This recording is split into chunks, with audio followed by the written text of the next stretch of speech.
गवार जेठानी समझदार देवरानी की गर्मी।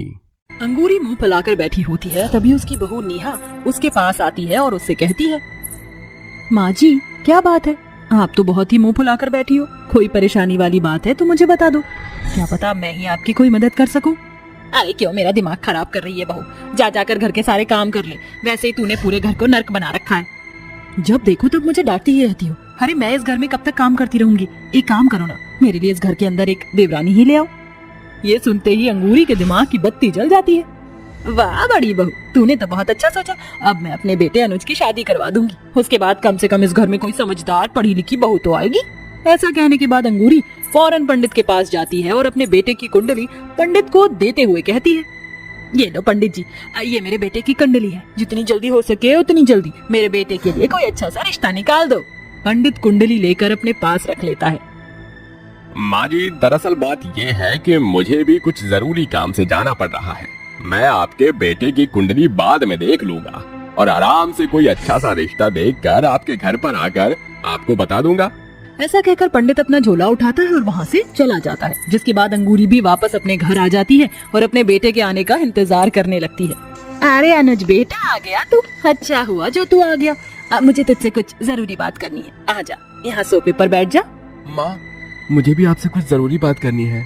ऐसी बात है तो चल तू पहले अपनी बात बता दे, उसके बाद मैं तुझे अपनी बात बताऊंगी। नहीं माँ, पहले आप बताओ। नहीं बेटा पहले तू बता। ओहो माँ, तुम ही बता दो ना। नहीं बेटा पहले तो तू ही बताएगा।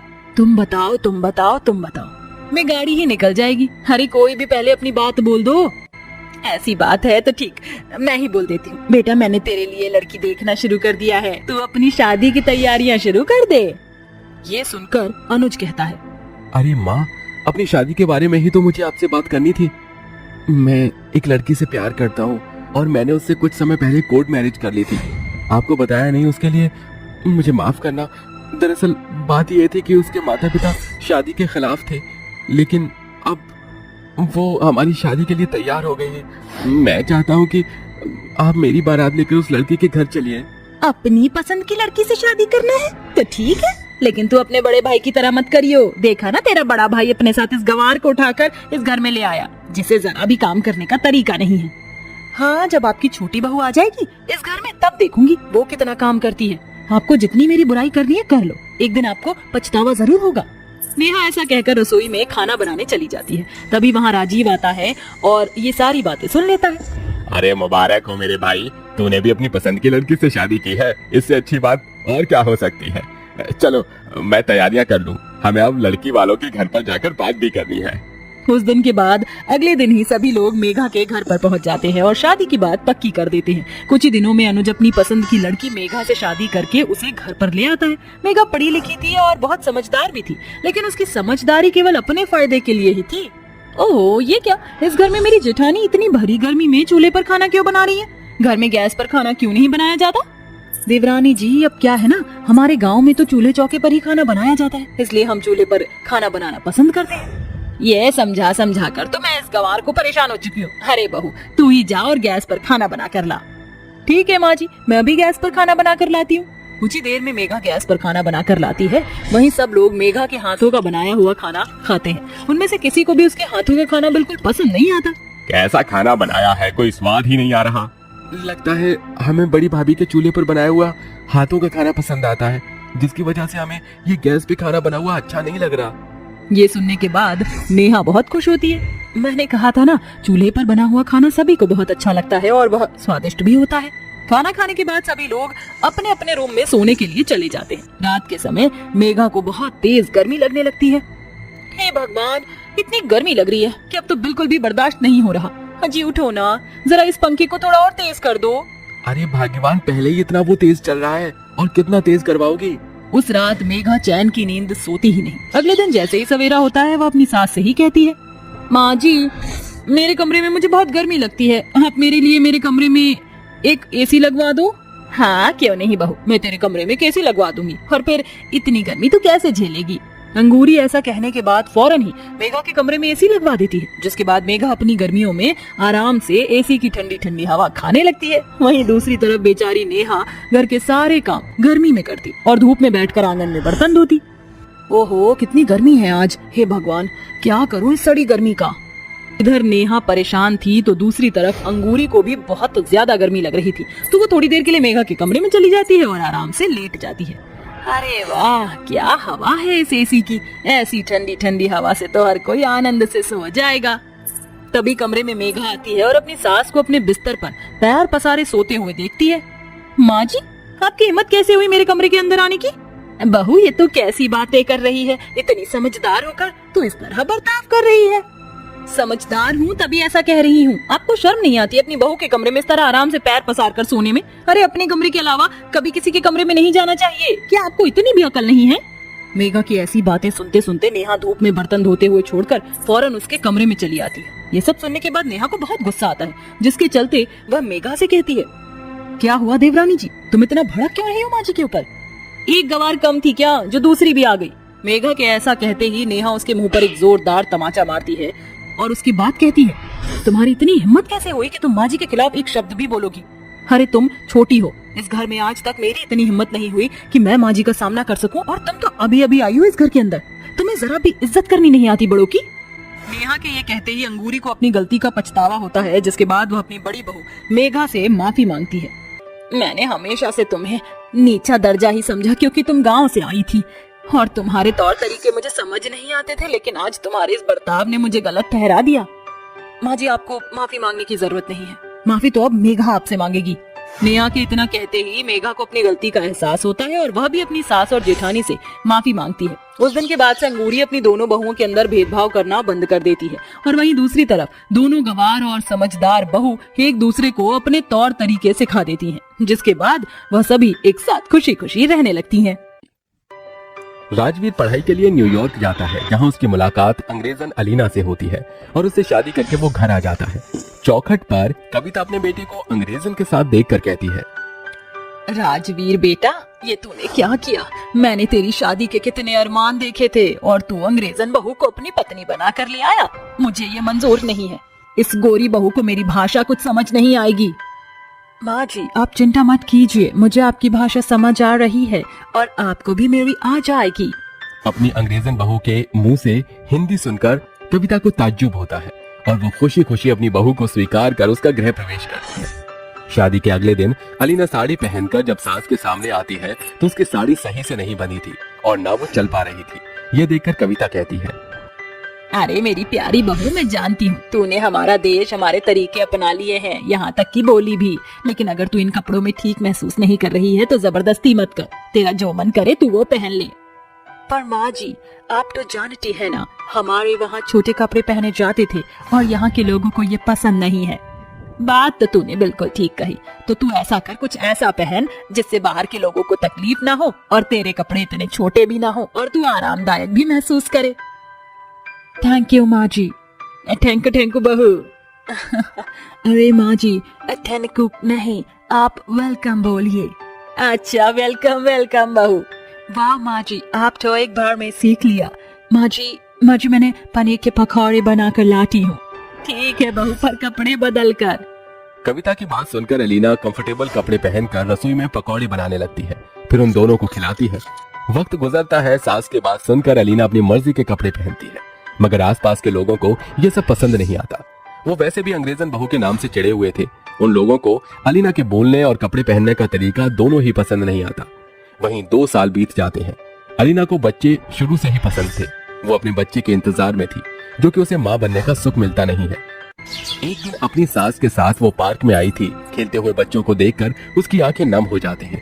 तभी सास उसके हाथ पर हाथ रखकर कहती है, बहू तू चिंता मत कर, तेरी भी खाली गोद भर जाएगी। डॉक्टरों की बातों का बुरा मत मान, तू बस भगवान पर भरोसा रख। वो जरूर तेरी झोली भरेंगे, वो जरूर मुझे पोते पोती का सुख देंगे।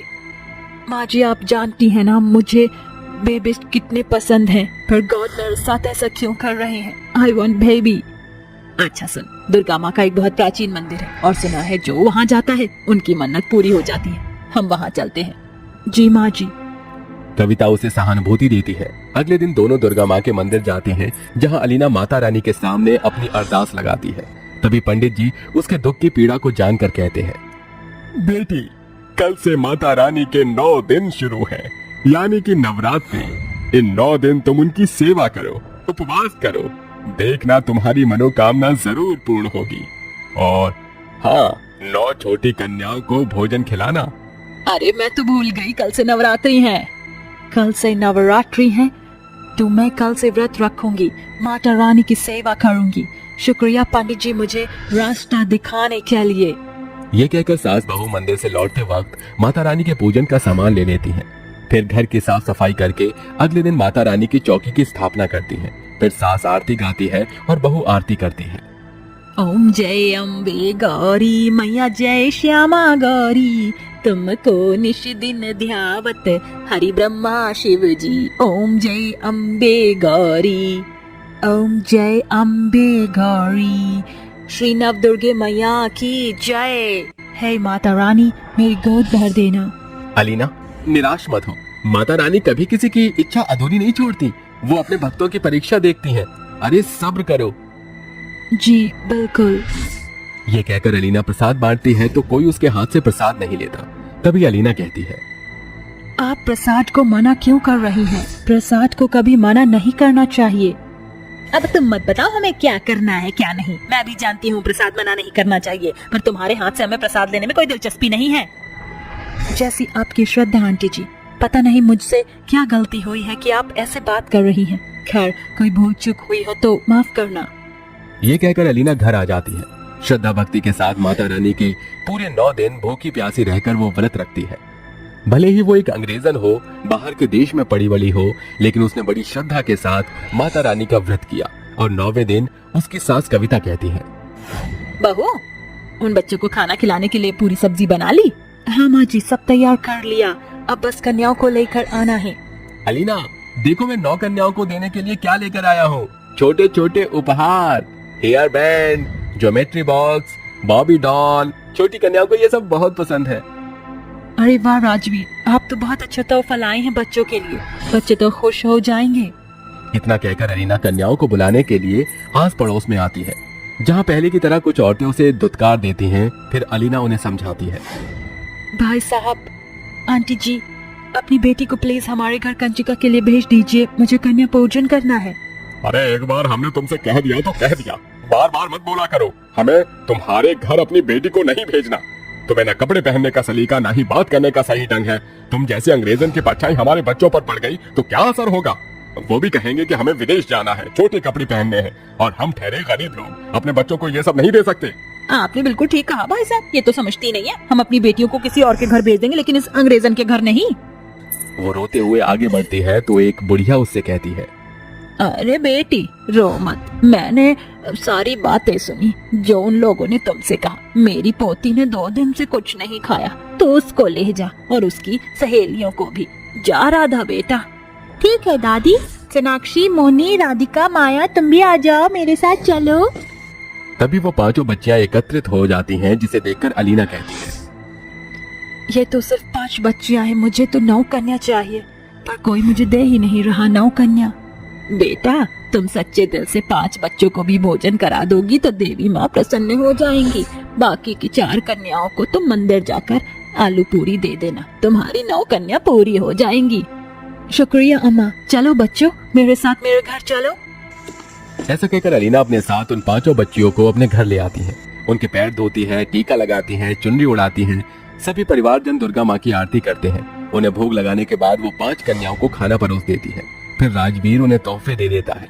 तभी बच्चियां खुश होकर कहती हैं, अरे अंकल आंटी, ये तो बहुत अच्छा गिफ्ट है। कब से मुझे ये बाबी डॉल चाहिए थी, आपने दे दिया। अब मैं अपनी सहेलियों के साथ इससे खेलूंगी।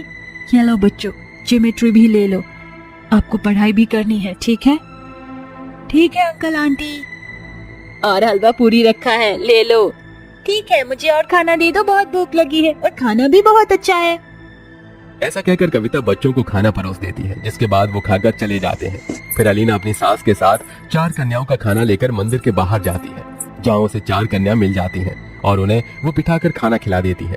साथ ही उन्हें तोहफा देती है, उनके पैर छूती है।